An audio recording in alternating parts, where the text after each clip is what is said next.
Don't worry about anything. I'll take care of it. Just like you would have. Não tentem nada. Rapazes, podem apanhar-me, mas primeiro deem-lhe um tiro, mesmo na barriga. Vocês conheciam o rosto dele de 50 clássicos do western, o herói que salvava sempre o dia. Mas a vida privada de Randolph Scott causou espanto em Hollywood. O seu estranho casamento com uma herdeira que vivia noutros estados.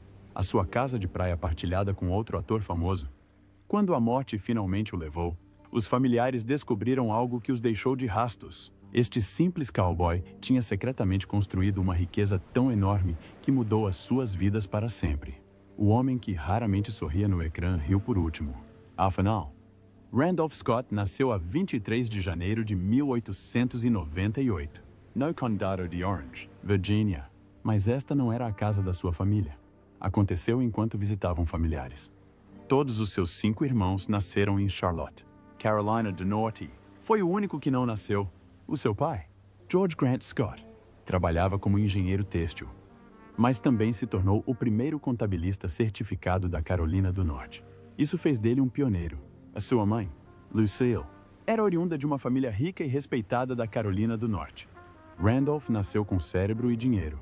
A sua família tinha raízes escocesas e uma posição elevada na sociedade sulista. Deu-lhe uma grande vantagem na vida.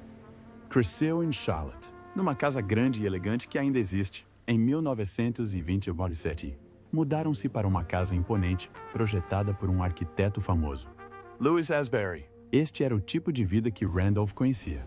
Escolas privadas, amigos bem relacionados e a confiança serena de alguém que nunca teve de se preocupar com dinheiro. Estudou no Woodbury Forest School, na Virgínia. Não era apenas uma escola. Era um lugar onde os filhos de famílias ricas se tornavam líderes sulistas. Aquela escola moldou-o. Ensinou-lhe equilíbrio, charme e a crença de que podia fazer qualquer coisa. Mas Randolph não era apenas um jovem educado. Ele também era atlético. Jogava futebol americano e beisebol. Nadava competitivamente e corria cavalos. Não eram apenas passatempos. Eram desportos sérios e caros. Jogou futebol americano na Georgia Tech e sonhava tornar-se um All-American. Mas uma grave lesão nas costas acabou com esse sonho. Transferiu-se depois para a Universidade da Carolina do Norte para estudar engenharia têxtil, seguindo os passos do pai. O estranho é que os mesmos desportos, especialmente a equitação, o tornaram perfeito para os filmes de faroeste. Não tinha de fingir que sabia montar um cavalo. Ele já sabia. Isso conferiu-lhes uma presença natural na tela. Randolph foi também moldado por antigos valores sulistas. Participou em peças organizadas pelas Filhas Unidas da Confederação. Não eram peças comuns. Celebravam o orgulho sulista e abordavam temas como a honra, a perda e o sacrifício. Através destas atuações, desenvolveu um sotaque sulista suave e aristocrático que se tornou parte do seu encanto no ecrã. A cultura em que foi educado ensinou-o a ser estoico, orgulhoso e correto. Este é exatamente o tipo de homem que as pessoas mais tarde viram nos seus filmes. O dinheiro da família não ajudou apenas. Mudou completamente o seu caminho. Enquanto muitos rapazes do Sul lutavam para encontrar emprego durante a Primeira Guerra Mundial, Randolph tinha uma rede de segurança.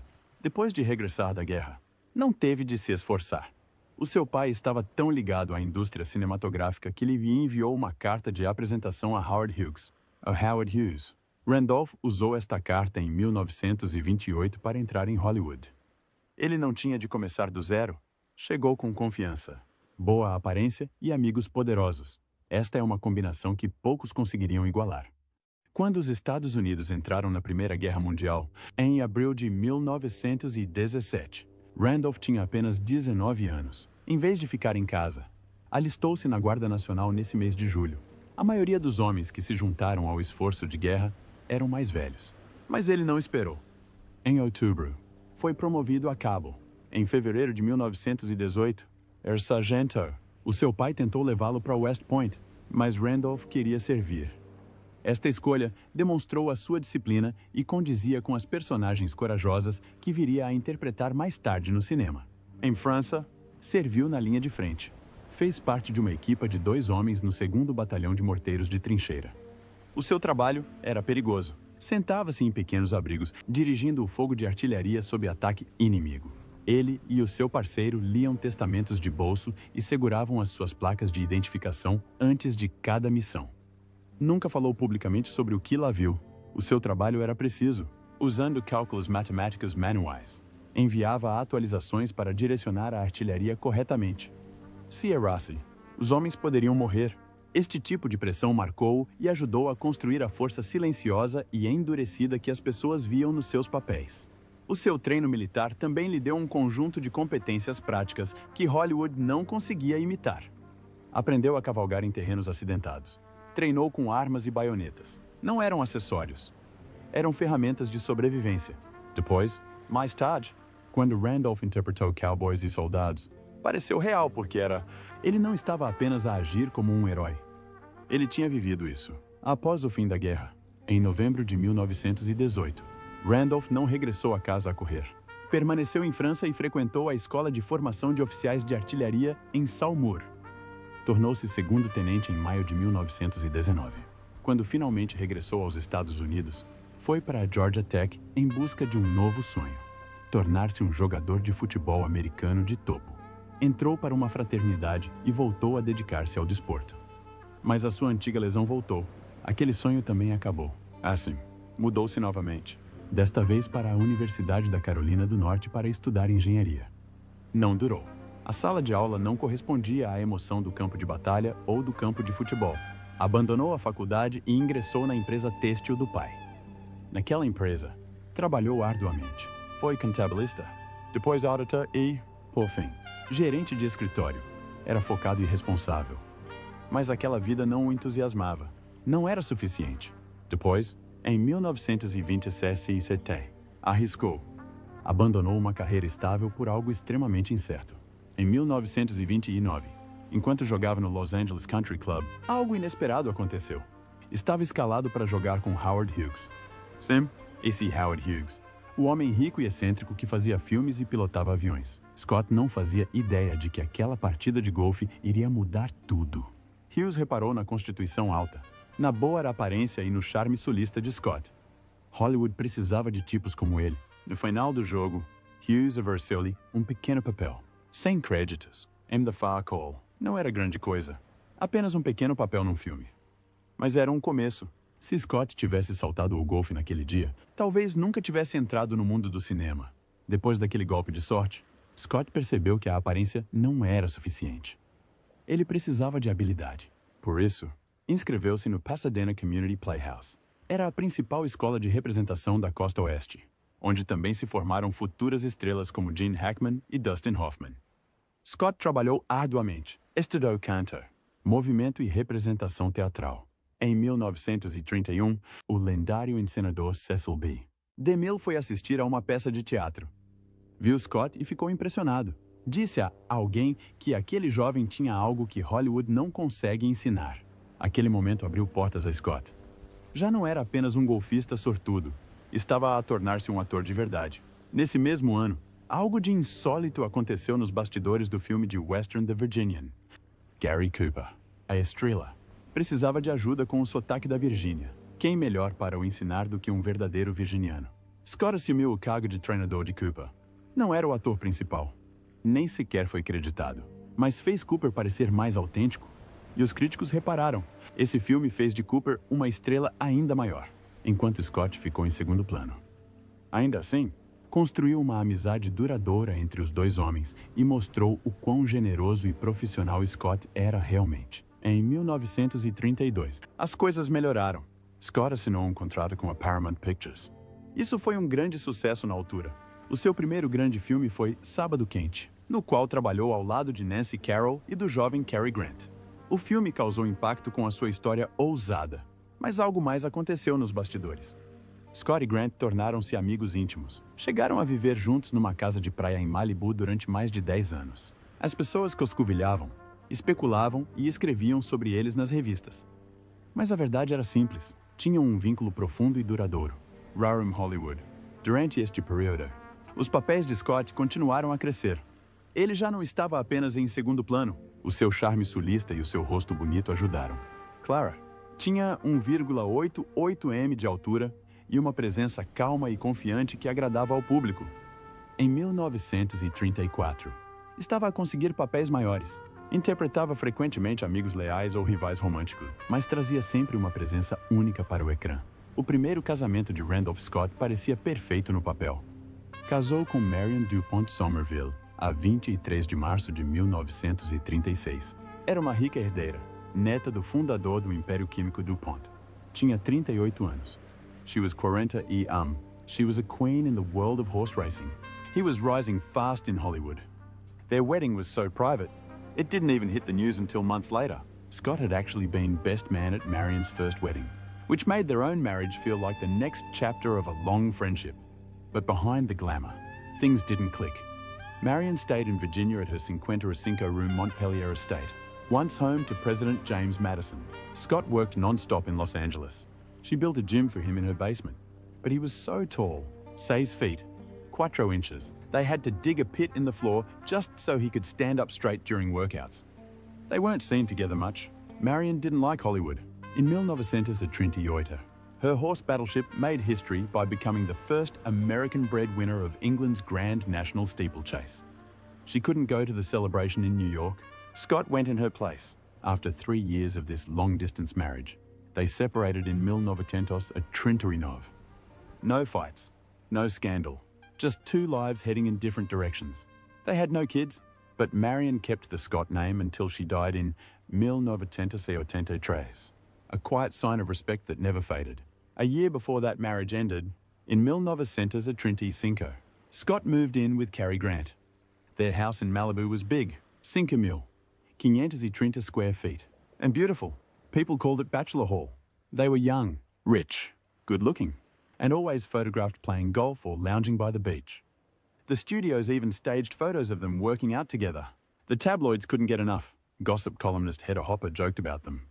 Actress Carol Lombard teased that Scott paid the bills while Grant mailed them. Their closeness made people talk, especially since Grant briefly got married and still returned to live with Scott after his divorce. They lived together for those years. Some said they were just best friends. Others whispered it was more than that. We'll never know for sure. But in 1944, under pressure from studios, they ended their shared living arrangement and married women. Still, they stayed friends for life. Hollywood rarely saw bonds like that. Back in the late 1930s and early 1940s, Scott wasn't just doing westerns. He was in everything. In 1936, he appeared in a musical with Fred Astaire and Ginger Rogers, a comedy with Mae West, and played Hawkeye in The Last of the Mohicans. He was considered for the role of Ashley Wilkes, but lost out to Leslie Howard. He starred in Roberta, Pittsburgh, and even Rebecca of Sunnybrook Farm. Critics loved how he moved between genres, charming one moment, intense the next. He wasn't just another cowboy. Not yet.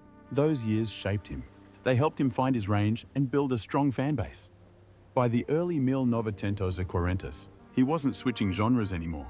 Westerns became his home. And he wore the cowboy hat like he was born with it. Directors loved him. Michael Curtis disse dia que Scott era o único cavalheiro que conheci neste ramo. Isso significava muito numa indústria cheia de divas. No início, Cecil B. DeMille enviou-o para treinar no Pasadena Playhouse antes de lhe dar grandes papéis. Ouvia, aprendia e nunca criava problemas. Trabalhou com grandes nomes como George B. Seitz, o último dos Moicanos, Henry King e Jesse James. Respeitavam a sua disciplina. Foi sempre pontual, preparado e profissional. Nos bastidores, fazia jus à sua imagem de gentleman sulista. 2 papéis mudaram tudo. Em 1936, o último dos Moicanos mostrou que era capaz de liderar um filme de aventuras. Com apenas 92 minutos, Eric Sizer, rápido e cheio de ação. O Gavião Arqueiro de Scott era um herói com coração. Depois veio Jesse James em 1939. Scott interpretou Will Wright ao lado de Tyrone Power e Henry Fonda. O filme arrecadou mais de 2,3 milhões de dólares nos Estados Unidos e no Canadá. Apenas E Tudo o Vento Levou e O Senhor. Smith Vai para Washington se saíram melhor nesse ano. Uma cena que envolveu um cavalo causou tanta agitação que levou Hollywood a proteger os animais no set.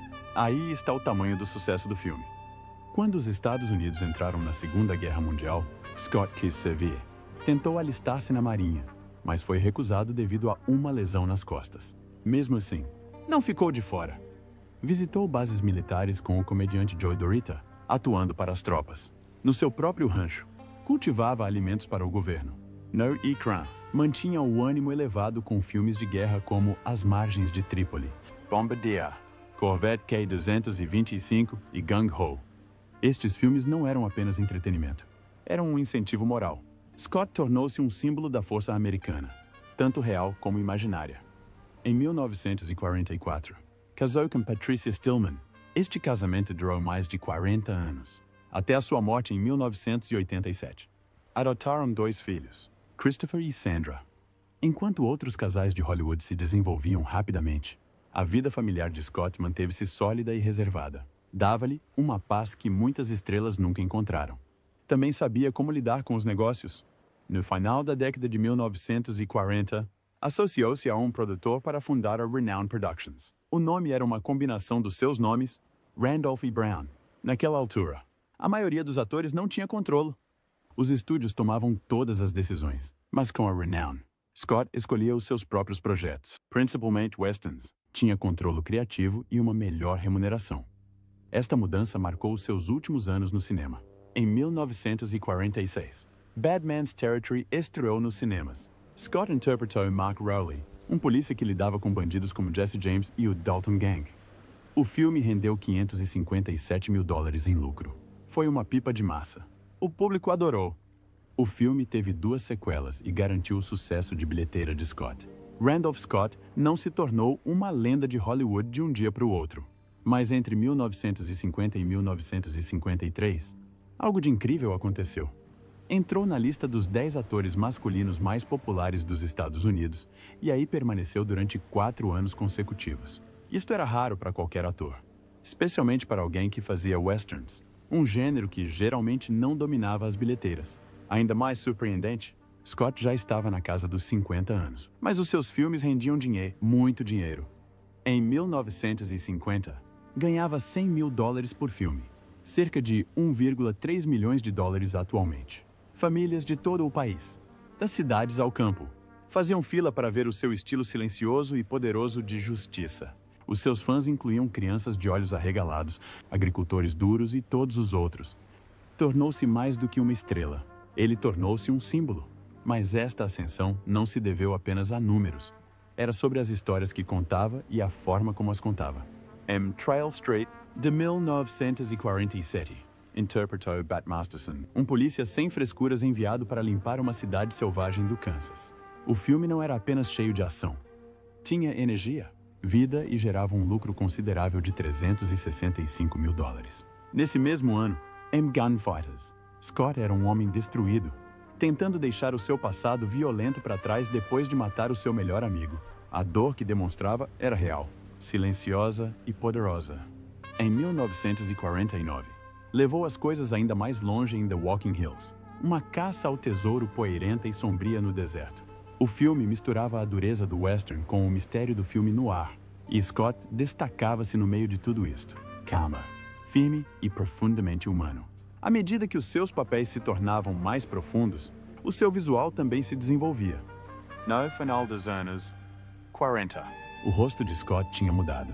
Estava mais forte, mais marcado pelo vento e pelo sol das filmagens em exteriores. Mas, em vez de esconder a idade, abordou-a. A sua pele curtida e o seu olhar frio faziam-no parecer mais real. Você acreditava que este homem tinha visto coisas difíceis. O seu rosto contava histórias, mesmo quando não falava. Aquele olhar gasto fazia lembrar lendas antigas como William S. Hart e fazia Scott destacar-se ainda mais. Não precisava de discursos chamativos nem de grandes momentos. Um único olhar dele podia carregar o peso de uma cena inteira. Depois veio o período mais importante da sua carreira. De 1956 a 1960, Scott e Whittaker fizeram 7 westerns juntos. Não eram épicos de grande orçamento. Eram enxutos, concisos e carregados de significado. Cada um deles revelava uma camada do herói do faroeste, revelando a sua dor, os seus arrependimentos e a sua solidão. Os filmes 7 Homens a Partir de Agora, A Grand A.T., Decisão ao Pôr do Sol, Buchanan Cavalga Sozinho, Westbound, Cavalga Solitário e Estação Comanche são agora designados por Ciclo Hanoni. Desfizeram os velhos clichês e mostraram o western como ele realmente era. Um mundo solitário e perigoso onde fazer a coisa certa tinha um custo. Em 7 Homens a Partir de Agora, Scott interpretou um homem atormentado pela culpa. A sua esposa havia sido morta num assalto. Culpava-se por recusar trabalhos menores por orgulho, obrigando-a a aceitar o trabalho que a levou à morte. Cada passo que dava, cada homem que enfrentava, era movido por esta dor. Lee Marvin interpretava o seu rival, um assassino encantador que refletia as partes mais obscuras da alma de Scott. O confronto não foi apenas físico, foi pessoal. O filme não terminou com uma vitória. Terminou com um homem ainda a carregar o seu fardo, sabendo que a vingança não traria a paz. Um ano depois, The Tall T foi ainda mais a fundo. A personagem de Scott, Pat Brennan, tentou trocar doces com um touro numa cena e, de alguma forma, aquele breve momento disse tudo. Não era um bruto, era um pensador.